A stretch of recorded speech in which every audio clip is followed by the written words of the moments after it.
ಸಪ್ತಸಾಗರದಾಚೆ ಎಲ್ಲೂ ಸಿನಿಮಾದ ನಂತರ ಎಲ್ಲೂ ಕಾಣಿಸಿಕೊಳ್ಳದ ಸಿಂಪಲ್ ಸ್ಟಾರ್ ರಕ್ಷಿತ್ ಶೆಟ್ಟಿಯವರು ಇದೀಗ ಅಭಿಮಾನಿಗಳಿಗೆ ದರ್ಶನ ಕೊಟ್ಟಿದ್ದಾರೆ.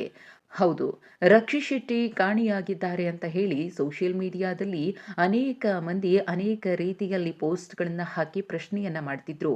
ಇದೀಗ ಬಹುದಿನಗಳ ನಂತರ ರಕ್ಷಿತ್ ಶೆಟ್ಟಿಯನ್ನ ಅಭಿಮಾನಿಗಳು ನೋಡಿದ್ದು, ರಕ್ಷಿತ್ ಶೆಟ್ಟಿ ಎಲ್ಲಿ ಕಾಣಿಸ್ಕೊಂಡ್ರು ಅನ್ನೋ ಪ್ರಶ್ನೆಗೆ ಉತ್ತರ ಇಲ್ಲಿದೆ. ಎಸ್, ರಕ್ಷಿತ್ ಶೆಟ್ಟಿಯವರು ತಮ್ಮ ಹುಟ್ಟೂರು ಉಡುಪಿಯಲ್ಲಿ ಕಾಣಿಸಿಕೊಂಡಿದ್ದಾರೆ. ಉಡುಪಿ ತಾಲೂಕಿನ ಅಲೆಯೂರಿನ ಕಲ್ಯಾಣ ನಗರದಲ್ಲಿ ನೇಮೋತ್ಸವ ಆಗಿದೆ.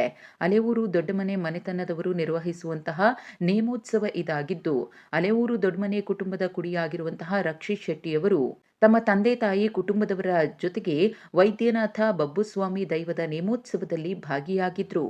ಇದೇ ವೇಳೆ ದೈವ ರಕ್ಷಿತ್ ಶೆಟ್ಟಿಯವರಿಗೆ ಅಭಯವನ್ನು ನೀಡಿದೆ. ಚಿಂತೆ ಬೇಡ, ನಾನು ನಿನ್ನ ಹಿಂದೆ ಇದ್ದೇನೆ ಅಂತ ದೈವ ರಕ್ಷಿತ್ ಶೆಟ್ಟಿಯವರಿಗೆ ಅಭಯವನ್ನ ಕೊಟ್ಟಿದೆ. ಇನ್ನು ರಕ್ಷಿತ್ ಶೆಟ್ಟಿಯವರ ಮುಂದಿನ ಸಿನಿಮಾ ರಿಚರ್ಡ್ ಆಂಟನಿ. ಆ ಸಿನಿಮಾದ ಕಥೆಯನ್ನ ಬರೆಯುವಲ್ಲೇ ರಕ್ಷಿತ್ ಶೆಟ್ಟಿಯವರು ಬ್ಯುಸಿಯಾಗಿದ್ರು. ಹಾಗಾಗಿ ಅಮೆರಿಕಾಗೂ ಕೂಡ ತೆರಳಿದ್ರು. ಇದೀಗ ಸ್ಕ್ರಿಪ್ಟ್ ಕೆಲಸವನ್ನ ಮುಗಿಸಿ ರಕ್ಷಿತ್ ಶೆಟ್ಟಿಯವರು ವಾಪಸ್ ಬಂದು ದೈವದ ಮೊರೆ ಹೋದ್ರ ಎಂಬ ಕುತೂಹಲವು ಕೂಡ ಮನೆ ಮಾಡಿದೆ.